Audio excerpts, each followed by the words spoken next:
আসসালামু আলাইকুম, welcome to my YouTube channel Farin's diary. কেমন আছেন আপনারা? আশা করি আল্লাহর রহমতে সবাই ভালো আছেন, আমিও ভালো আছি। আজকে আমি ওলকপি রান্না করব। দেখতে পাচ্ছেন সুন্দর সুন্দর 4টা ওলকপি। তো আমার সাথেই থাকুন। প্রথমে আমি এগুলো সুন্দর করে কুটে ধুয়ে আবার আসছি। ওলকপিগুলোকে কিন্তু আমি সুন্দর করে খোসা ছাড়িয়ে নিয়েছি আর ছোট ছোট টুকরো করে কিন্তু কেটে নিয়েছি, দেখতেই পাচ্ছেন। ভালো করে ধুয়ে নিয়েছি। এবার আমি পরিমাণ মতো পানি দিয়ে সিদ্ধ করতে বসিয়ে দিব। ফুলকপি কিন্তু আমি সিদ্ধ করতে বসিয়ে দিয়েছি, কিছুটা লবণও দিয়ে দিচ্ছি।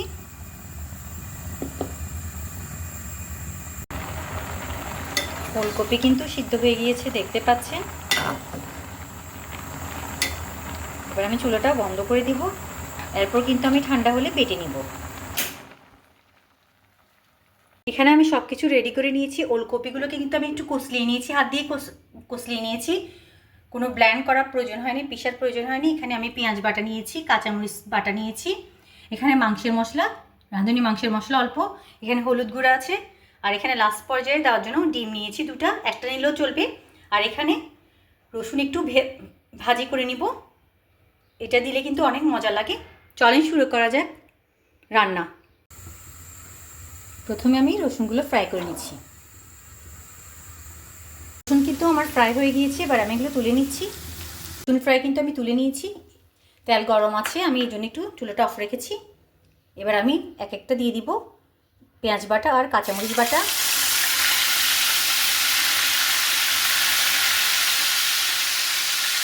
হলুদ,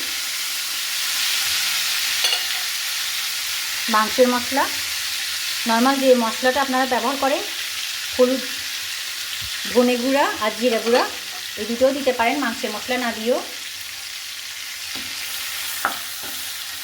এগুলো আমি একটু মিলিয়ে নিই। কিছুক্ষণ পর আমি চুলা জ্বালাবো।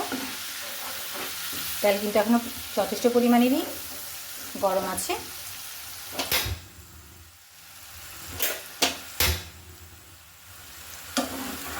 মশলাটা কিন্তু ভালো করে কষিয়ে নিতে হবে। মশলা কষানোর উপরে কিন্তু ডিপেন্ড করে রান্নাটা কেমন হবে। একই মশলা দিয়ে রান্না করে কিন্তু এক একজনের রান্না এক এক ধরনের হয়। কারোটা একটু বেশি মজা হয়, কারোটা একটু নর্মাল হয়। এই মশলা কষাতেই পারলে কিন্তু আসল ম্যাজিক। লবণটা আমি পরে দিব। খুব কম উপকরণ দিয়ে কিন্তু এই রান্নাটা হয়ে যায়, খেতে কিন্তু খুবই মজার।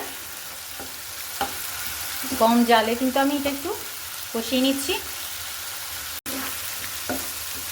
আমি কিন্তু অনেকক্ষণ পর্যন্ত মশলাটা কষিয়ে নিয়েছি। এবার আমার ফুলকপিগুলো দেওয়ার পালা।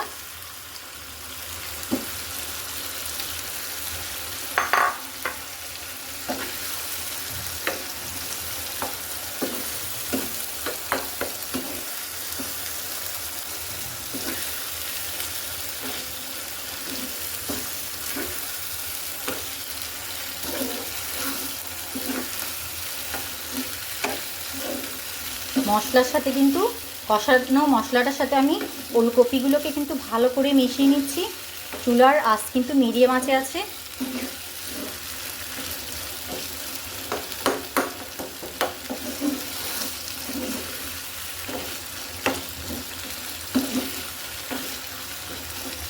ভালো করে নেড়ে চেড়ে মশলাগুলো একদম ভালো করে মিশিয়ে নিতে হবে।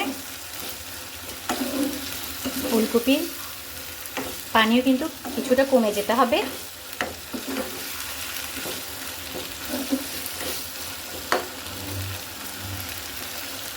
লবণ আমি চেক করে দেখেছি, লবণ কিন্তু লাগছে না, কারণ আমি সিদ্ধর সময় কিন্তু যথেষ্ট পরিমাণ লবণ অ্যাড করেছিলাম। আর আমি পানিটা কিন্তু সিদ্ধের সময় টানিয়ে নিয়েছিলাম, সুতরাং লবণটা কিন্তু পুরোটাই ওলকপির মধ্যে ঢুকে গিয়েছে। এই জন্য কিন্তু আমি একটুও রান্নার সময় আর লবণ লাগছে না। এই পর্যায়ে আমি ডিম দিয়ে দিচ্ছি। আপনারা চাইলে একটা ডিমও দিতে পারেন, আমি দুটো দিয়ে দিলাম। এই ডিম দেওয়ার সাথে সাথে কিন্তু এটা একটা ম্যাজিক হয়ে যাবে। ডিম ছাড়াও করা যায়, কিন্তু ডিম দিয়ে করলে আরও বেশি মজা লাগে। আপনারা কিন্তু এভাবে করে ট্রাই করতে পারেন, আশা করি মন্দ হবে না। উল্টা আপনারা রান্নার পরে খাওয়ার পরে কিন্তু আমাকে ধন্যবাদ দিবেন। এটা হচ্ছে আমার আম্মুর রেসিপি।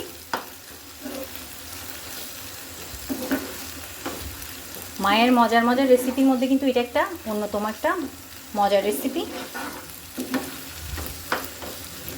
নেড়ে চেড়ে আরেকটু পানিটা আমি টানিয়ে নিব।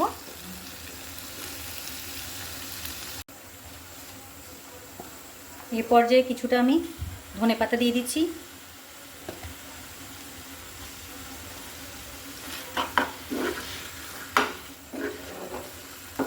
ধনেপাতা কিন্তু রান্নার স্বাদকে দ্বিগুণ বাড়িয়ে দেয়।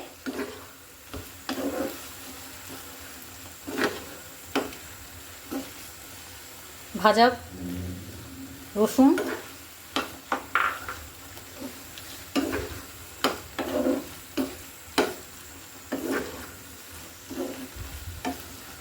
আমার লোভনীয় ওলকপি রান্না কিন্তু হয়ে গিয়েছে, দেখতে পাচ্ছেন। এবার আমি সুন্দর একটা বাটিতে নিয়ে আপনাদেরকে দেখাচ্ছি আমার রান্নাটা কেমন হয়েছে। সুন্দর একটা প্লেটে কিন্তু আমি সাজিয়ে নিয়েছি ভাজা রসুন, ধনেপাতা আর কাঁচামরিচ দিয়ে। আমার রান্নাটা ভালো লাগলে আপনারাও কিন্তু ট্রাই করতে পারেন। তো আজকের মতো বিদায় নিচ্ছি। সবাই ভালো থাকবেন, সুস্থ থাকবেন। আল্লাহ হাফিজ, আসসালামু আলাইকুম।